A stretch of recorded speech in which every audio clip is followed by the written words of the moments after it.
Oke, Assalamualaikum warahmatullahi wabarakatuh. Selamat pagi, selamat siang, dimanapun anak-anakku berada, apa kabar hari ini? Semoga dalam keadaan baik-baik saja, walaupun kita tidak bisa saling bertatap muka, insya Allah dalam mata pelajaran, khususnya bimbingan dan konseling, Pak Putra selalu memberikan yang terbaik untuk anak-anakku kelas 9. Oke, kali ini Pak Putra akan membawakan materi yang spesifik untuk kelas 9. Namun tidak menutup kemungkinan bisa dipelajari oleh kelas 8. Namun spesifik kali ini untuk kelas 9. Materi apa yang kita bawakan hari ini yaitu manajemen karir. Oke, karir kalau misalnya anak-anakku biasanya melihat atau mendengar mungkin tidak jauh dari yang namanya pekerjaan. Tapi kalau untuk jenjang SMP ya untuk karir itu sendiri berbeda dengan pekerjaan atau yang lainnya. Karir dan dalam lingkungan SMP ini yang dimaksud dengan sekolah lanjutan ketika kita atau kalian anak-anakku sudah lulus ke SMP, udah lulus dari SMP. Mau melanjutkan kemana? Nah setelah lulus SMP itu biasanya kalian mau kemana atau sudah ada pilihan atau masih bingung mau milih kemana? Nah ini ada kata-kata bagus, kita mau kemana setelah lulus SMP? Ya, mau ke SMK atau SMA, pilihannya biasanya ada dua ya kalau setelah lulus SMP, atau mungkin yang lain ada MAN, ada mungkin mau ke pondok pesantren, tapi kita batasi saat ini ke SMA atau SMK. SMK dan SMA pun juga ada negeri atau swasta. Atau pilihan yang terakhir, tapi jangan ya OTW KUA, masih lama jenjang karir kita, jangan langsung ke KUA. Oke, selanjutnya pentingnya manajemen karir sejak dini. Nah, anak-anakku semuanya, kenapa kok dikatakan penting? Karena yang pertama, untuk mencapai sesuatu yang dianggap akan membuat bahagia atau senang. Nah, kalau misalnya kalian itu sudah pinter atau sudah pandai merencanakan sesuatu, akan sangat baik ke depannya. Jadi kalian tidak istilahnya gerusa-gerusu atau kelabakan, bahasa Jawanya itu kelabakan. Jadi semua akan terencana dengan baik. Oke, selanjutnya untuk mencapai sesuatu yang memang dianggap berharga dalam hidupnya. Nah, ketika kita ingin mendapatkan sesuatu yang berharga, entah itu kebahagiaan, entah itu jenjang karir, entah itu sekolah lanjutan sesuai dengan keinginan kita, tentunya kita harus merencanakan atau memanajemen.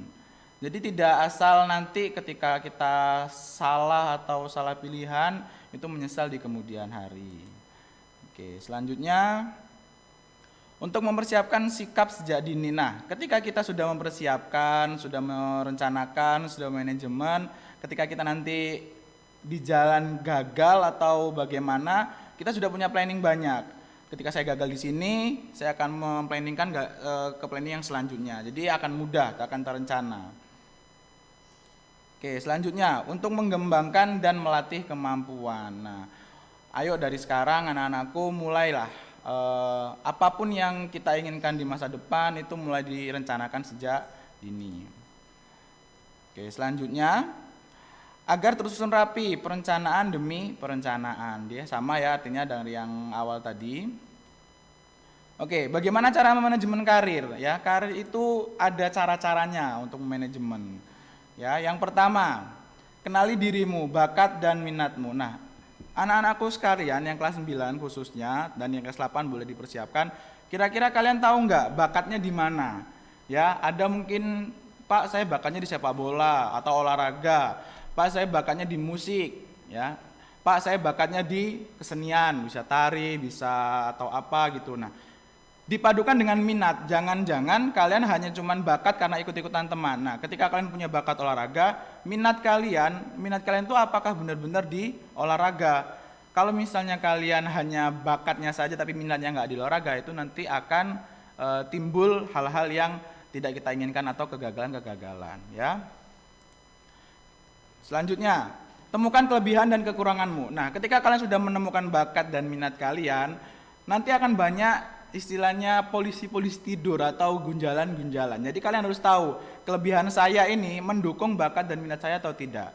Kekurangan saya ini dapat saya hilangkan atau tidak untuk mengembangkan bakat yang saya miliki. Jadi jangan excited dengan mentang-mentang kalian sudah punya bakat A, minat B, kalian tidak paham tentang kekurangan dan kelebihan kalian ya. Oke, selanjutnya tentukan perencanaan karirmu yang terdekat. Nah, nggak usah jauh-jauh dulu. Kalian masih SMP ya, berarti yang kalian rencanakan sejak awal sekarang yang terdekat adalah ketika saya lulus SMP saya mau kemana? Mau ke SMA, mau ke SMK, mau ke negeri, atau mau ke swasta. Tidak usah yang jauh-jauh, tidak usah memikirkan besok saya kuliah di mana, besok saya kerja di mana.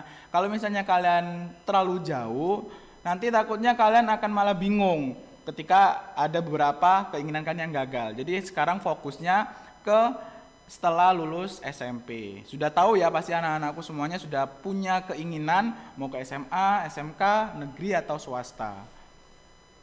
Oke, selanjutnya. Konsultasi dengan orang tua ini penting sekali ya.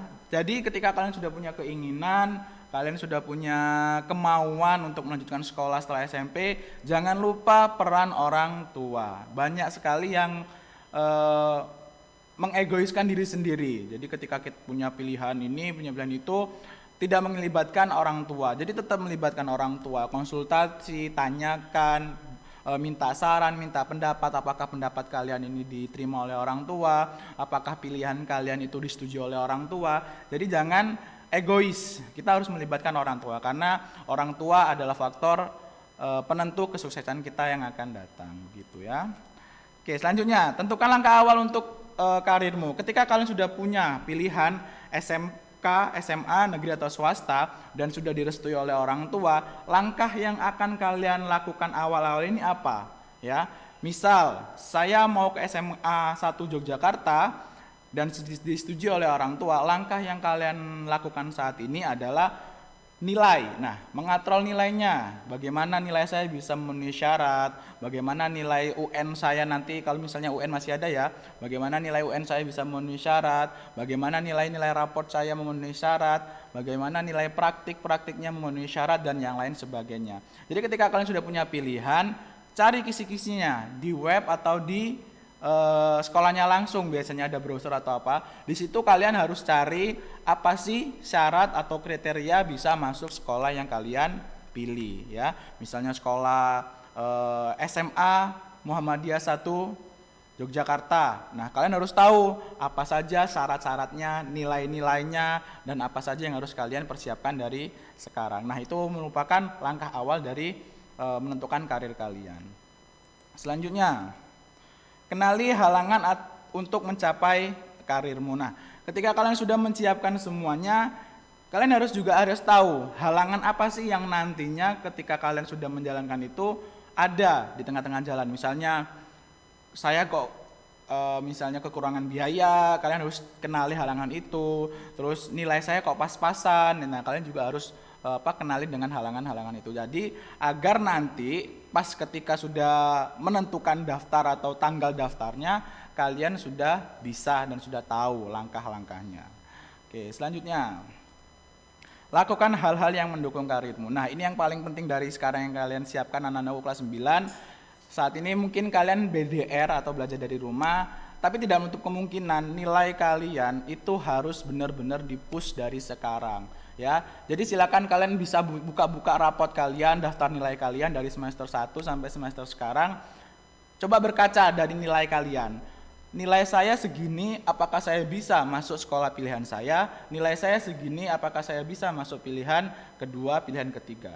Ketika nanti kalian sudah memutuskan bahwasanya oh bisa nilai saya masuk sini, dari sekarang mulai ditingkatkan kembali dan dipertahankan. Tapi kalau misalnya tidak bisa atau tidak memenuhi syarat, tanya dengan guru, tanya dengan wali kelas kalian bagaimana cara untuk menaikkan nilai-nilai yang kalian yang masih jauh. Jadi istilahnya jangan berleha-leha untuk kelas 9.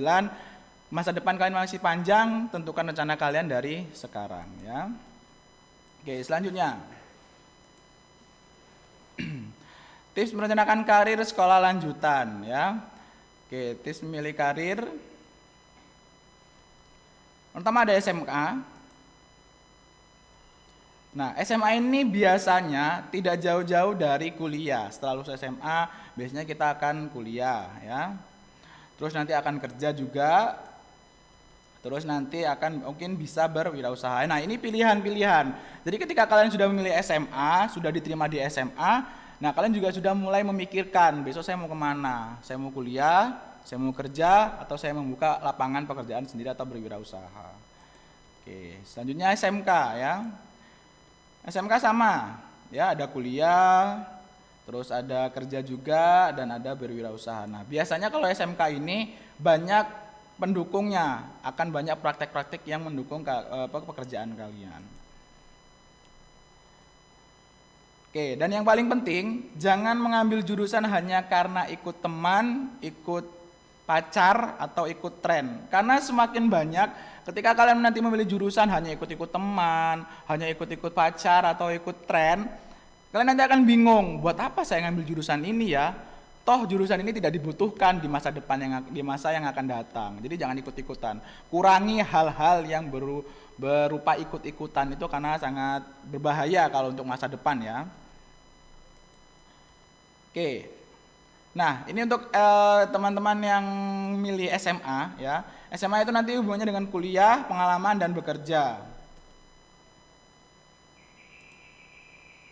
Nah, untuk kuliah SMA itu ada jurusan IPA, IPS, atau bahasa. Biasanya ada sekolah-sekolah tertentu yang ada bahasanya ya. Nah, ketika kalian memilih SMA, berarti kalian harus siap dituntut belajar lebih banyak dan minim pengalaman. Kalau SMA itu biasanya pelajaran-pelajaran yang umum, ya seperti bahasa, kimia, fisika, segala macam, tergantung jurusannya, ya.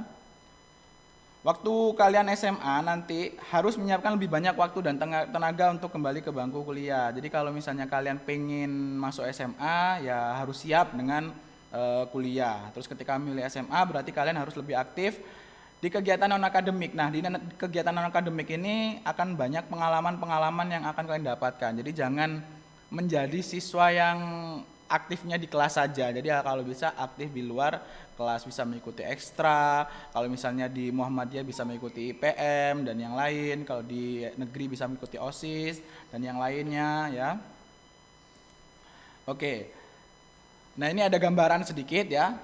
Hampir 20.000 setiap tahun lulus dan hampir setiap tahun 50.000 menerima. Jadi kalau misalnya kalian hanya mengandalkan ijazah, ya semoga beruntung. Jadi kita jangan hanya mengandalkan ijazah ya.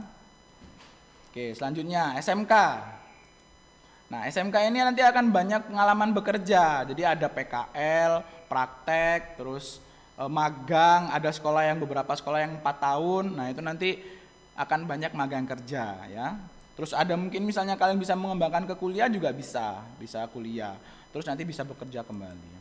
Jurusannya ada TKJ, TKR, terus DKV, ya, terus Tata Boga dan Tata Busana. Banyak sekali untuk jurusan-jurusan di SMK. Jadi kalian bisa menyesuaikan dengan kemampuan yang kalian miliki. TKJ itu teknik komputer jaringan, TKR teknik kendaraan ringan, terus DKV desain komunikasi visual, terus Tata Boga dan Tata Busana yang lainnya. Banyak sekali kalau di SMK ya. Oke, kalau SMK kelebihannya bersiap dengan segala tantangan dalam praktik, bersiap bersaing dengan temanmu sendiri. Ketika kamu praktek nanti akan banyak bersaing dengan teman-temanmu. Jadi kalian harus benar-benar bisa istilahnya bersaing. Siapa yang paling bisa, siapa yang paling jago biasanya. Kelas akan diperbanyak praktek, baik di luar maupun di dalam. Kamu akan banyak menemukan lembaga pekerjaan. Kalau di SMK itu banyak prakteknya. Misalnya ada siswa A mengambil TKJ, nanti akan banyak praktek TKJ, teknik komputer jaringan. Tetapi juga akan ada mata pelajaran umum seperti bahasa Inggris dan matematika itu untuk penunjang ya. Terus kamu harus siap untuk memilih antara kuliah atau langsung bekerja. Biasanya lulusan SMK ini akan diprioritaskan untuk langsung bekerja. Ya, sesuai dengan jurusan dan pekerjaan yang nanti kalian dapatkan. Oke. SMK adalah tempat di mana kamu bisa menemukan pekerjaanmu. Benar, kalau SMK itu akan banyak praktek pekerjaannya. Oke, selanjutnya. SMK di Jogja setiap tahun hampir 5.000 yang lulus dan mereka yang kurang aktif. Nah, ini yang catatan untuk kalian yang memilih SMK. Ketika kalian kurang aktif dan hanya berprinsip yang penting masuk sekolah, akan menjadi siswa yang ya gagal. Gagal dalam arti Ngapain kalian sudah mengambil jurusan yang bagus, prospeknya bagus, tapi kalian hanya sekolah, hanya banyak main, hanya banyak nongkrong, dan yang penting masuk sekolah. Jadi ketika kalian sudah milih SMK yang jurusannya bagus, prospeknya bagus, kalau bisa lebih aktif ya. 10 lulusan terbaik SMK. Nah, ini biasanya masuk jalur undangan kalau misalnya mau kuliah ya. Ini pasti, ini banyak universitas yang meminta. Dan lulusan terbaik dalam prakteknya atau magang itu biasanya direkomendasikan langsung bekerja. Jadi ketika nanti kalian praktek atau magang, ketika kinerja kalian bagus, disiplin, terus kerjanya etos bagus yang lain, nanti akan direkomendasikan untuk langsung bekerja. Jadi kalau SMK harus benar-benar siap untuk bekerja atau diterjunkan secara langsung ya. Oke. Nah, ini untuk tips. Biasanya banyak sekali yang tanya dengan Pak Putra, Pak, bagaimana cara meyakinkan orang tua ketika orang tua saya memaksa saya memilih jurusan ini, tapi saya nggak bisa, atau saya nggak mau, atau saya punya jurusan yang lain. Nah, ini ada tipsnya. Pak Putra berbagi, bukan berarti Pak Putra pernah atau berhasil, pasti ada konflik dan yang lainnya. Sekedar ini untuk berbagi tips dengan kalian, ya. Oke, yang pertama, ajak ngobrol.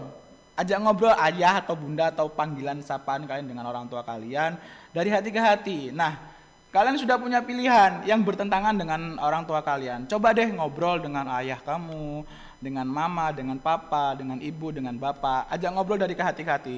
Pak, Bu, saya punya pilihan di SMA ini, jurusan ini. Saya punya jurusan di SMK ini, SMK ini. Kira-kira bagaimana Bu ya? Saya minta pendapatnya. Kira-kira bagaimana ya Pak? Saya minta pendapatnya. Di situ nanti akan timbul diskusi, ya. Diskusi antara pilihan orang tua dan pilihan anak. Nah, ketika diskusi itu berlangsung, kalian nanti akan menemukan titik terangnya. Jadi jangan egois ya, seperti yang Pak Putra ngomong tadi, jangan egois dalam memilih jurusan SMP setelah SMP. Selanjutnya, cari waktu yang tepat di saat orang tua benar-benar free. Ya, kalian kalau misalnya mau ngobrol masalah kayak gini, masalah masa depan, jangan ketika orang tua sedang capek, orang tua sedang sibuk, orang tua sedang males atau orang tua sedang istirahat. Cari benar-benar waktu yang luang. Biasanya weekend ya. Weekend itu waktu yang pas untuk ngobrol dengan orang tua terkait dengan hal-hal yang seperti itu. Kalau orang tua kalian sedang capek, sedang istirahat, kalian ajak ngobrol, biasanya tidak menemui jalan titik terang atau malah biasanya rame atau biasanya berdebat dan yang lain. Tapi ketika kalian benar-benar free, orang tua kalian santai, itu akan enak, alurnya akan enak ya. Oke, selanjutnya.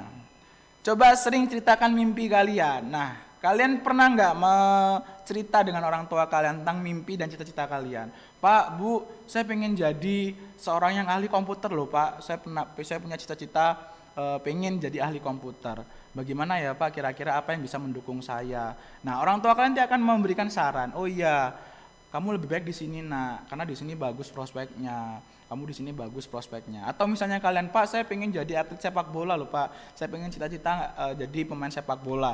Jadi kalian akan cerita sama orang tua, biasakan cerita dengan orang tua. Nanti orang tua kalian akan memberikan banyak saran. Nah, saran yang akan diberikan orang tua kalian itu bisa menjadi bahan evaluasi dari kalian gitu ya. Oke, selanjutnya. Berikan keyakinan bahwa kalian akan bertanggung jawab atas jurusan yang akan kalian pilih. Yakinkan bahwa ketika kamu sudah dalam jurusan itu, kamu akan fokus dan dengan capaian prestasimu. Ketika kamu punya keinginan yang kekeh, misalnya, Pak, saya pengen ambil DKV, Desain Komunikasi Visual, kamu berikan janji, berikan keyakinan kepada orang tua kalian bahwasannya saya akan bisa berprestasi di jurusan itu, saya akan bisa bekerja nanti setelah lulus di jurusan itu, saya akan bisa berhasil, saya akan bisa sukses ketika saya mengambil jurusan itu. Daripada saya mengambil jurusan yang lain, takutnya nanti saya malah tidak bisa berhasil, tidak bisa belajar dengan maksimal. Nah, berikan keyakinan itu. Agar kenapa? Agar orang tua kalian benar-benar yakin bahwasannya, oke, kamu silakan pilih jurusan yang kamu inginkan. Nah, jadi begitu. Jadi kalian jangan egois deh. Jadi jangan egois ketika sudah punya jurusan. Oke, selanjutnya. Ingat bahwa tujuan kalian ini untuk meyakinkan orang tua kalian bahwa kalian ingin jurusan yang sesuai. Maka dari itu jangan menggunakan emosi dan menuntut atau menolak keras saran orang tua. Ketika kalian sudah benar-benar kekeh dengan jurusan itu, kalian jangan emosi, kalian jangan menolak saran dari orang tua. Dengarkan saran orang tua, ya. Dengarkan masukan orang tua. Jangan diambil keras. Ketika diberikan masukan, bilang terima kasih, pergi ke kamar evaluasi. Jadi jangan kok menolak terus emosi, nanti malah timbul hal-hal yang tidak kita inginkan, misalnya berantem atau misalnya cekcok suara segala macam. Jadi ketika kalian sudah memberikan gambaran dari kalian, biarkan orang tua yang memberikan saran, memberikan evaluasi. Kalian tunggu, kalian perhatikan, dan nanti akan kalian dapatkan hasil yang lebih baik. Ingat, jangan egois dengan pilihan. Kesuksesan kalian itu juga ada faktor dari orang tuamu, ya. Oke, ini untuk rencana tindak lanjut kalian. Jadi Pak Putra ketika sudah memberikan materi, Pak Putra pengen tahu apa sih yang menjadi pikiran kalian, yang menjadi bahan-bahan pikiran kalian. Jadi nanti silakan ini nanti ya disalin di rumah. Di buku gambar boleh, di buku tulisan juga boleh, di buku apapun juga boleh. Biar kenapa? Agar Pak Putra nanti bisa mengidentifikasi, ya.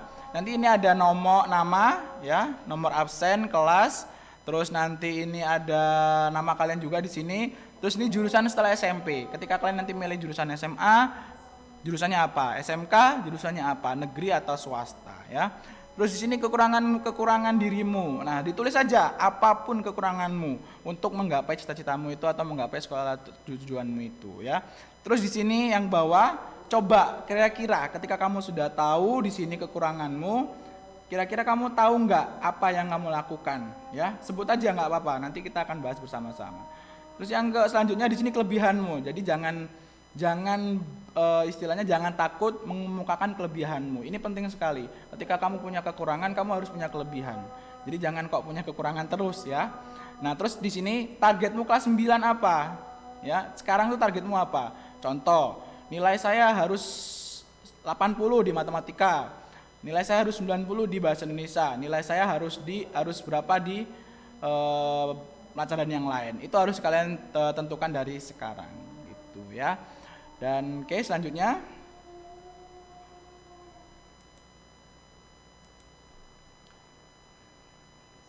nah ini pesan Pak Putra untuk kalian, ya. Jadi jangan berhenti untuk belajar, karena jika kita berhenti untuk belajar, kita akan berhenti juga untuk mendapatkan informasi, ya. Nah, ini ada pesan dari Pak Putra, silakan kalian baca. Pokoknya jangan pernah mengeluh akan apa yang kita rasakan sekarang, ya, karena semua juga merasakan. Tentu jangan lupa apa yang kalian sudah impikan, kita mulai rencanakan dari sekarang, ya. Nah, ini Pak Putra juga menyediakan layanan konsultasi. Jadi ketika kalian sudah punya pilihan, masih bingung dan atau mentok dengan pikiran kalian, silakan hubungi nomornya Pak Putra, atau bisa mengajak teman-teman kalian, bisa membuat grup, kita bisa video call bareng, kita akan sama-sama membahas apa yang sedang kalian rasakan. Misalnya, Pak, saya bingung jurusan ini SMA-nya yang paling bagus di mana? Pak, saya bingung dengan sekolah ini, jurusan ini ada di mana? Nah, silakan hubungi Pak Putra. Bisa via WA, bisa via video call grup, ya. Silakan hubungi. Yang penting jangan terlalu malam, nanti takutnya mengganggu waktu istirahat Pak Putra. Oke. Nah, mungkin sampai di situ dulu pembelajaran pada siang hari ini, ya. Semoga kita semua bisa merencanakan karir kita dengan baik. Semoga kita sukses di masa yang akan datang. Oke. Jika ada pertanyaan, silakan menghubungi WA Pak Putra yang ada di bawah sini, ya. Oke, mari kita akhiri dengan alhamdulillah bersama-sama untuk pembelajaran siang hari ini. Alhamdulillahirabbil. Sampai ketemu di pembelajaran berikutnya. Pak Putra akhiri, wassalamualaikum warahmatullahi wabarakatuh.